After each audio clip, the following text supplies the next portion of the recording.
mentelaah datanya begitu ya, sambil santai mentelaah data, mentelaah tulisan-tulisan. Karena di situ ada angka-angka, ada pendapat-pendapat, dan bahkan mungkin beberapa data itu saling tumpang tindih, tidak sinkron dan sebagainya. Ya, semua itu akan kita dapatkan. Ya, semua akan kita dapatkan. Nah, dari situ kemudian kita mencoba menangkap seluruh informasi yang ada di data sekunder tersebut, kemudian kita elaborasi, kita hubung-hubungkan, kita lakukan sintesis, ya, kita klasterisasi beberapa isu, beberapa data yang ada di catatan-catatan tersebut. Nah, sehingga kemudian akhirnya kita akan mendapatkan informasi yang baik, dan jika itu bisa ditulis dalam sebuah jurnal itu juga bagus gitu ya. Metodenya apa? Berarti metodenya adalah secondary data review ya, atau mereview data sekunder. Nah, yang kedua, setelah kita mendapatkan data-data itu gitu ya. Nah, dalam tahap secondary data review tidak memerlukan masyarakat sebenarnya prinsipnya, karena kita bekerja dengan materi-materi laporan yang ada dan kita review ya. Nah, kalau di direct observation atau observasi langsung di lapangan, ini kegiatan observasi secara langsung. Observasi ini bisa pada objek-objek tertentu gitu ya. Ya, bisa observasi ya, observasi gitu ya. Observasi ini nanti bisa didetailkan, ditindaklanjuti dengan melakukan pengukuran-pengukuran secara kuantitatif gitu ya, boleh dipersilahkan ya. Misalnya itu kalau kegiatan observasi langsung pada objek tertentu, misalnya melakukan observasi sungai atau danau. Nah, secara kualitatif terobservasi sebenarnya bagaimana situasi danau itu, apakah sudah terdegradasi, tercemar, terjadi eutrofikasi, terjadi booming spesies eksotik, bagaimana orang memanfaatkannya, gitu ya, bagaimana frekuensinya. Lah itu sebenarnya observasi-observasi yang secara mudah bisa dilakukan secara langsung tanpa melakukan sampling. Tetapi dimungkinkan juga nanti bahwa dilakukan pengambilan sampling-sampling air, tanah, vegetasi dan sebagainya untuk menyediakan data. Ya, nah kejadian-kejadian, ya, proses-proses ya, seperti yang saya sampaikan tadi, hubungan masyarakat, apakah danau itu digunakan sebagai tempat upacara, apa tempat anggur wedhus, macam-macam lah, itu macam-macam ya. Nah, yang penting bahwa sebenarnya direct observation ini mempunyai tujuan melakukan cross check terhadap jawaban-jawaban masyarakat ya. Nah, jadi ketika kita melakukan interview, misalnya apa sih penggunaan danau ini untuk apa gitu ya. Nah, itu nanti di cross check dengan direct observation, apakah sesuai atau tidak ya. Nah, ini seninya itu di situ sebenarnya. Seninya di situ. Jadi bagaimana kita itu mendapatkan data sekunder, kita analisis, kemudian kita mengembangkan butir-butir pertanyaan lewat wawancara semi terstruktur, kemudian kita juga melakukan direct observation ya. Nah, untuk memverifikasi sebenarnya apakah temuan-temuan ketika kita melakukan analisis untuk secondary data, direct observation atau semi terstruktur itu konsisten ya. Apakah ada yang masih terlewat, apakah ada yang tidak konsisten, semua catatan-catatan itu kemudian akan kita dokumentasikan ya, akan kita dokumentasikan. Nah, hasil-hasil dokumentasi ini bisa nanti dibawa pada sebuah focus group discussion misalnya ya. Jadi diskusi kelompok terfokus. Nah, teknik ini sebenarnya berupa diskusi di antara beberapa orang untuk membicarakan hal-hal yang bersifat khusus secara mendalam ya. Nah, tujuannya untuk memperoleh gambaran terhadap suatu masalah tertentu dengan rinci. Nah, jadi ini mahasiswa ini seringkali itu asal saja ini di metodenya, deskripsinya menyebutkan secondary data review, tapi tidak tahu bagaimana cara melakukan reviewnya. Dan yang direview itu hanya satu dokumen. Nah, ini tidak betul. Sebenarnya kalau melakukan tahapan secondary data review, itu sumber informasinya banyak dan disebutkan sumbernya itu apa saja dan bagaimana cara mengumpulkannya dan teknik mereviewnya bagaimana, ya. Jadi harus dijelaskan langkah-langkah tahapan-tahapannya.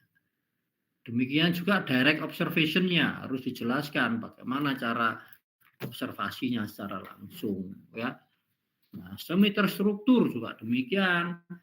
Di lampiran atau ini di metode harus disebutkan apa sebenarnya yang mau ditanyakan, isu-isunya itu, gitu ya. Tidak boleh hanya melakukan ini nanti dilakukan secara semi terstruktur, tapi kemudian pertanyaannya tidak ada, ya. Nah, pertanyaannya tidak ada, ya itu mesti harus ada, ya, lampiran-lampiran itu. Nah, kemudian sering juga teman-teman mahasiswa itu menyinggung tentang dilakukan FGD, Focus Group Discussion. Nah, FGD ini ya teman-teman itu harus mengetahui bahwa ini itu sebenarnya diskusi, ya. Jadi penelitinya itu bisa menjadi moderator atau bisa menjadi notulen, bisa menjadi pengamat dan sebagainya, ya, bisa menjadi pengarah bergantung situasinya. Nah, tim penelitinya biasanya ini terdiri dari tim, ya, dari tim sehingga bisa mengendalikan diskusi itu.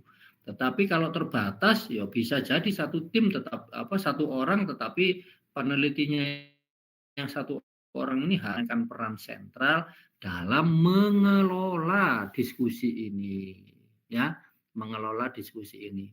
Nah, diskusi ini namanya focus group discussion, itu yang didiskusikan ya terfokus, fokusnya ini mau menjawab masalah apa. Jadi kalau misalnya tadi itu menjawab tentang permasalahan masalah eutrofikasi danau, ya fokusnya nanti membahas danau, tidak membahas hal yang lain, gitu ya. Tidak membahas tentang masalah kesehatan warga, ada program KB, ada program bantuan tunai gratis. Ya tidak, fokuskan dulu di situ, ya. Nah, bahan-bahannya dari mana pengkayaannya? Ya dari poin tadi itu. Dari secondary data review kan ada beberapa catatan poin, gitu ya. Dari direct observation ada sebuah enggak, ya kebanyakan mainan HP itu di rumahnya sendiri itu ya repot, itu enggak bisa, enggak kenal orang toh. Nah, kenal orang ini makanya saya selalu pesan ke mahasiswa itu agar segera berinteraksi dengan teman-temannya, jangan terjebak di dunia diri Anda sendiri, itu nanti jadi repot, gitu kan, jadi susah, gitu kan.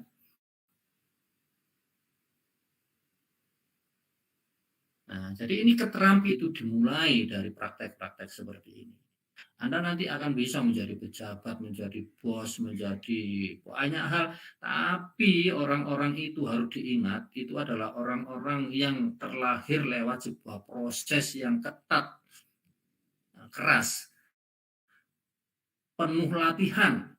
Tidak ada kemudian mahasiswa yang asik dengan HP-nya, kemudian kalau misalnya kuliah pokoknya hadir, kemudian tuh ada tugas copy paste, pokoknya nanti keluar nilainya A, itu kemudian kalau lulus itu langsung bisa menjadi orang sukses, itu jarang sekali dan hampir tidak ada. Kenapa? Ya kalau teman-teman mempelajari teori Darwin kan di situ ada seleksi alam. Kita berbicara tentang survival of the fittest. Kita bercerita tentang adaptasi. Ya, ada banyak konsep-konsep yang bisa diambil sisi baiknya untuk sebuah kehidupan. Ya, ini FGD. Nah, belum lagi nanti di FGD itu tantangannya adalah memberikan pendapatnya. Sementara orang-orang yang lain itu diam karena merasa tidak bisa bicara, merasa inferior, merasa malu dan banyak hal. Nah, ini juga menjadi tantangan sebenarnya bagi penyelenggara FGD gitu ya. Karena setiap kepala yang hadir ya pada forum FGD itu mempunyai persepsi, mempunyai informasi, dan tugas dari moderator ya dari peneliti itu adalah mencoba mengeksplorasi seluruh informasi yang ada di kepala masing-masing peserta diskusi itu sehingga muncul sebuah data, informasi, fakta dan sebagainya. Ini juga perlu latihan, ya. Nah, jadi itu adalah prinsip-prinsip dasar dari PRE, ya. Ada, kalau kita lihat ada 4 awal ini tadi, gitu ya. Itu adalah hal yang sangat krusial, keterampilan-keterampilan dasar yang tentunya teman-teman mahasiswa harus belajar. Nah, teknik-teknik yang lain masih di PRE itu antara lain adalah melakukan perankingan dan scoring, ya. Nah, ini disebut sebagai preference ranking and scoring. Ini teknik untuk menentukan secara tepat problem-problem utama dan pilihan-pilihan masyarakat, ya. Jadi tujuan dari teknik ini sebenarnya untuk memahami prioritas-prioritas ya kehidupan masyarakat atau apa yang menjadi isu utama di situ, ya, preference, ya. Nah, ini kan makanya itu apakah itu lewat wawancara semi terstruktur, apakah lewat direct observation, apakah lewat FGD, ini selalu ada nanti data-data yang bisa menginformasikan kepada kita tentang ranking yang memudahkan kita menyusun sebuah ranking, menyusun sebuah scoring. Misalnya pemanfaatan danau itu banyak digunakan untuk apa sih? Misalnya, banyak digunakan untuk orang mengambil air untuk misalnya mengaliri sawah itu atau kebun, ya. Yang paling sering orang ke situ datang itu berdasarkan fakta selalu datang membawa sepeda motor, ngisi jerigennya, airnya, pergi dan kembali lagi, berarti mengeksploitasi. Dan itu kemudian diperkuat ketika kita mengadakan FGD, Focus Group Discussion. Ternyata di situ manfaat utama danau adalah sumber air untuk kegiatan pengairan. Dan sebagainya. Yang paling jarang itu misalnya rankingnya, preferensinya adalah digunakan untuk kegiatan rekreasi atau berenang. Karena mungkin di situ selama pengamatan tidak ada diamati atau hanya 1-2 saja orang rekreasi dan berenang. Atau bahkan orang di situ juga tidak mengenal kegiatan rekreasi sehingga tidak pernah disebutkan atau jarang disebutkan. Sehingga rankingnya itu rendah di bawah sendiri. Nah, ini akan menunjukkan kepada kita dari seluruh pemanfaatan kepentingan-kepentingan itu sebenarnya mana yang utama, mana yang penting, mana yang tidak, ya. Nah, selanjutnya itu bisa dikombinasikan dengan direct metric ranking, membuat matriksnya, ya.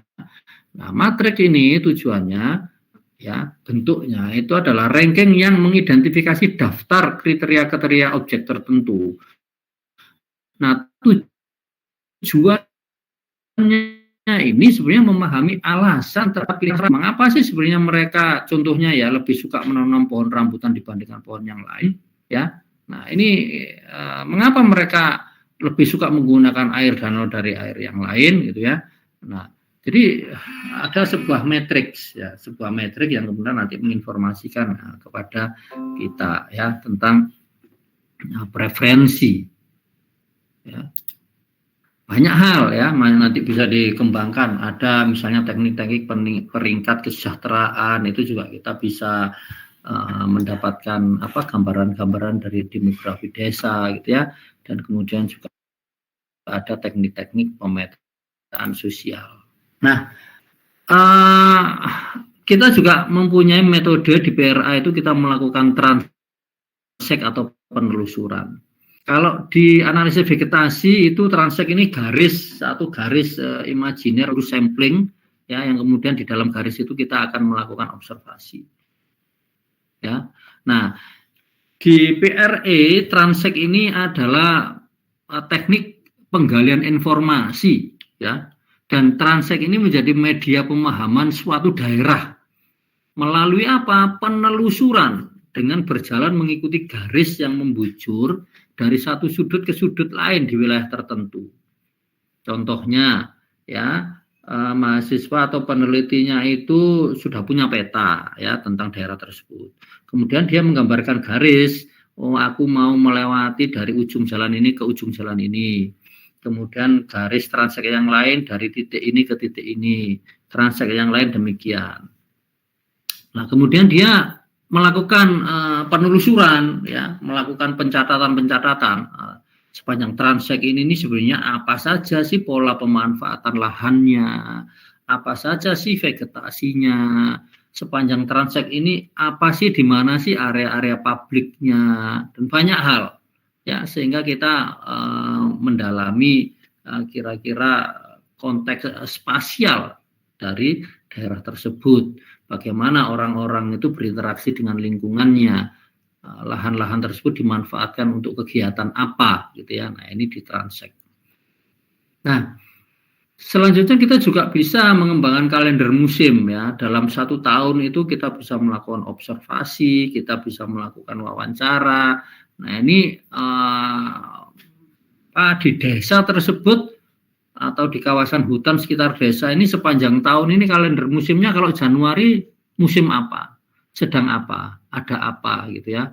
Februari, Maret, April, Mei sampai Desember apa. Nah, ini kalender musim. Nah, kalender musim ini biasanya kalau kita di biologi ini bisa kita konversi menjadi fenologi tanaman, misalnya, ya. Jadi teman-teman bisa misalnya melakukan assessment di desa itu apa saja tanamannya, tanaman buah misalnya, ya. Ada 10 buah, mulai dari durian, manggis, belimbing, pisang, pepaya, macam-macam. Nah, setelah itu kita lihat Januari masing-masing buah itu sedang apa. Rambutan misalnya berbunga di centang, durian berbunga di centang, nangka tidak ada, gitu ya, macam-macam. Sampai kemudian nanti panennya itu bulan apa dan sebagainya. Nah, itu bisa disusun sebagai fenologi tumbuhan yang ada di desa. Dan informasi ini menarik sebenarnya, dan ini fenologi ini tidak banyak dilakukan sebenarnya, karena penelitian ini satu musim, ya, satu musim, dan hanya mahasiswa yang memang secara dari mulai awal memang menyiapkan betul dan dia suka dengan misalnya itu kegiatan-kegiatan konservasi, pembangunan desa dan sebagainya, sudah betul-betul menyiapkan kalender musim ini. Nah, kalender musim ini selain direct observation, pengamatan langsung, itu juga bisa dilakukan dengan interview atau kuesioner atau wawancara, ya. Di mungkin yang penting dari beberapa kegiatan PRA itu. Jadi ada juga sebenarnya di PRA itu mengamati tentang alur sejarah, gitu ya. Kemudian melakukan analisis mata pencarian, membuat diagram-diagram Venn. Nah, diagram Venn ini sebenarnya teknik untuk mengetahui hubungan institusional dengan masyarakat. Jadi tujuannya sebenarnya untuk mengetahui pengaruh masing-masing institusi dalam kehidupan masyarakat, untuk mengetahui harapan-harapan dari apa masyarakat terhadap institusi-institusi tersebut. Nah, ini berupa diagram Venn, berupa sebuah model-model hubungan-hubungan kausalistik dan hubungan relasional yang terjadi antara kelompok masyarakat, masyarakat dengan institusi dan sebagainya. Ya, nah, jadi dua yang penting terutama ini untuk S1 biologi itu kira-kira di metode PRA ini, ya. Nah, metode yang lainnya ada misalnya kajian tindak partisipatif, ya, dan banyak hal, ada participatory action research, dan banyak hal mungkin ini nanti dipelajari sendiri saja, tidak perlu untuk Pak Lukman berikan, tapi tetap ini bisa menjadi bekal. Yang penting sekali lagi adalah bagaimana kemudian teman-teman mencoba untuk lebih bisa berani untuk keluar dari sudut ruangan masing-masing. Gitu ya. Ini semester berapa ini anak-anak ini? Semester 6, Pak. 6, Pak. Ya. Sudah semester 6 kan, sebentar lagi semester 6, sebentar lagi ini mungkin sudah masuk penelitian apapun di bidang apapun, setelah itu lulus gitu ya, setelah itu mendapatkan kerja. Nah, jadi kira-kira memang angkatan ini adalah angkatan yang terdampak oleh pandemi yang panjang 2 tahun, dan ini sebenarnya kurang strategis bagi teman-teman karena 2 tahun ini tidak banyak pengalaman yang diperoleh karena harus tinggal di rumah di kawasan masing-masing, dan teman-teman harus bersaing dengan senior-seniornya yang lebih mempunyai banyak kesempatan untuk langsung belajar di lapangan karena tidak terdampak pandemi kan, atau bahkan adik kelasnya mungkin yang sekarang itu sudah mulai bisa berinteraksi, sehingga kira-kira teman-teman ini demi menyelamatkan kehidupan ini sebenarnya sudah rugi 2 tahun tidak mengembangkan interaksi-interaksi dengan masyarakat, ya, interaksi-interaksi dengan teman-temannya. Padahal sebenarnya Pak Lukman sering katakan bahwa kuliah itu penting sebenarnya, tetapi di kelas ya, di Zoom itu penting.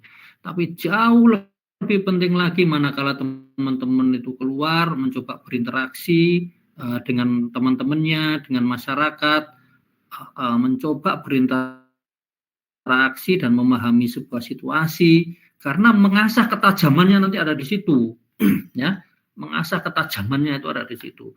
Jadi akan sangat nonsens sekali jika kemudian kita tidak pernah keluar dan kita mengharapkan daya kritis ketajaman kita ini muncul, gitu ya.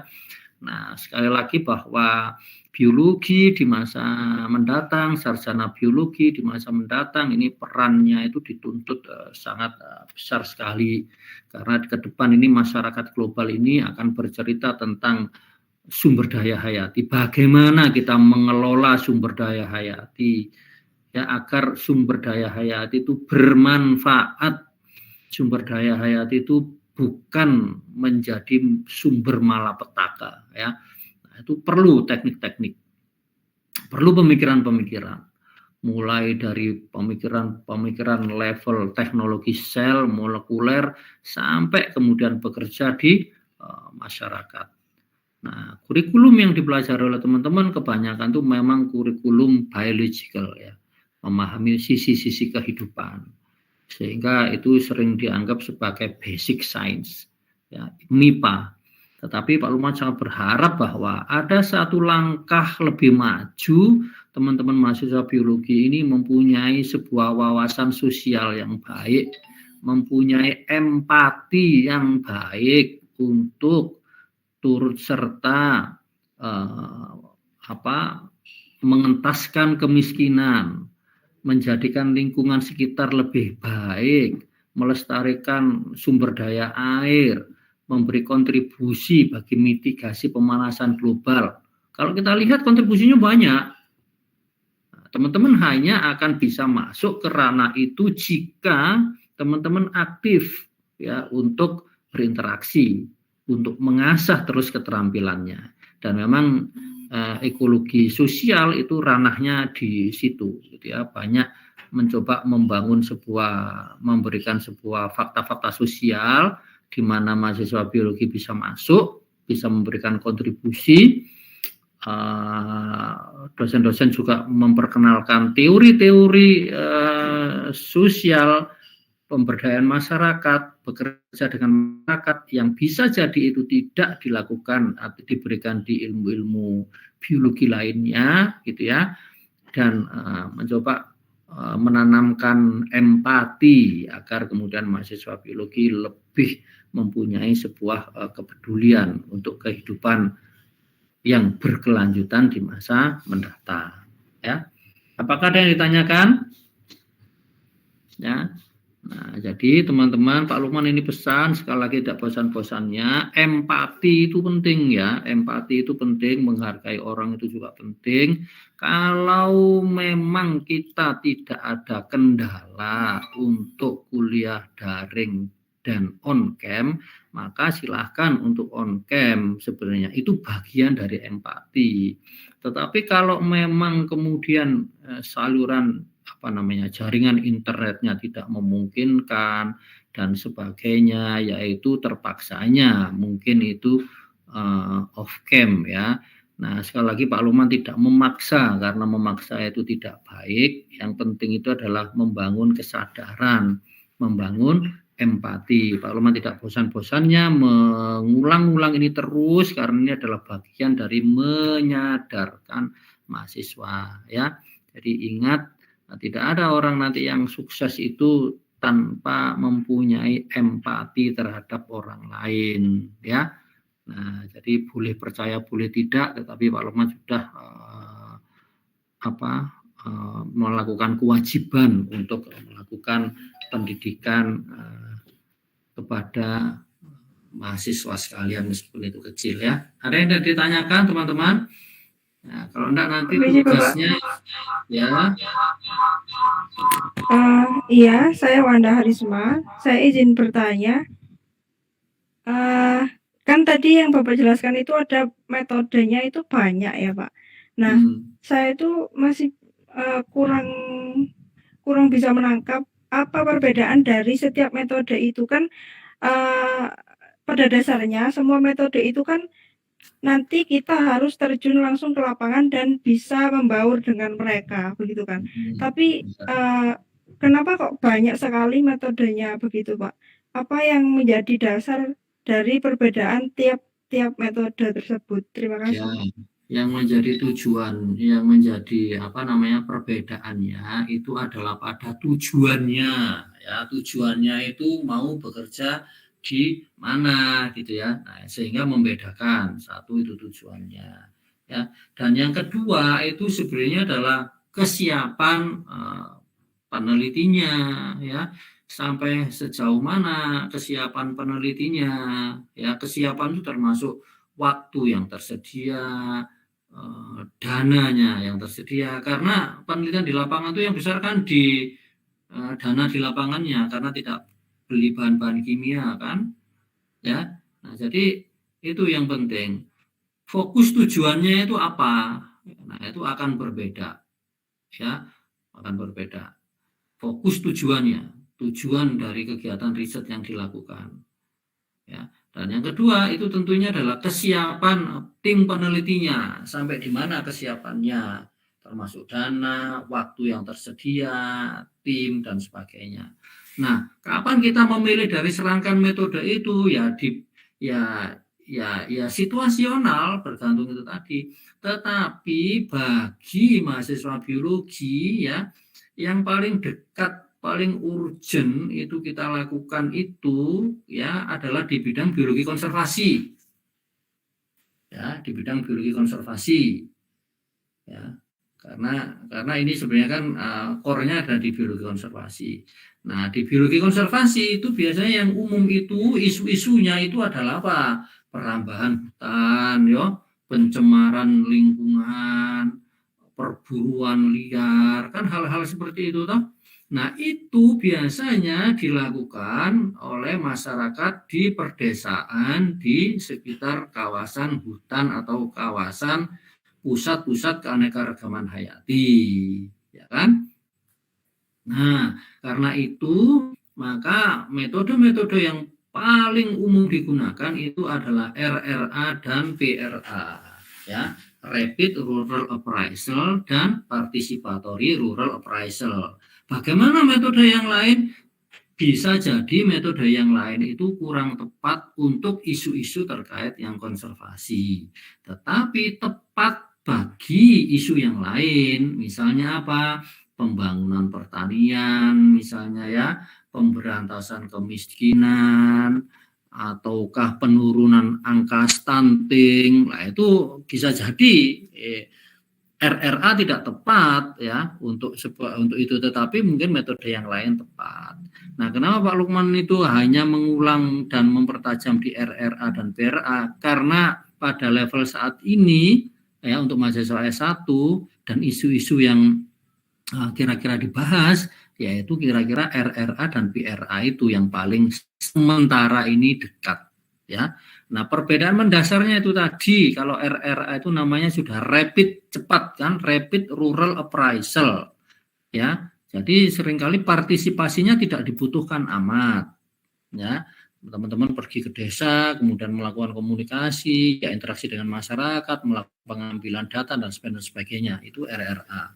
Nah, seringkali hasilnya RRA itu masih superficial, sehingga kemudian kalau mau lebih detail lagi mengetahui problem mendasarnya, itu digunakanlah PRA, Participatory Rural Appraisal. Hanya secara waktu PRA ini menghendaki penelitinya, timnya itu sit in agak lama di desa karena tuntutannya adalah partisipatori, ya, berpartisipasi menjadi bagian penting dari masyarakat, gitu ya. Ada yang lain? Ya, baik. Kalau tidak ada yang lain, tugas untuk ekologi sosial dari Pak Lukman sudah apa belum kemarin? Belum ya? Halo? Ya, kalau gitu nanti lagi saya berikan tugas pengganti untuk UAS ya. Baik, terima kasih.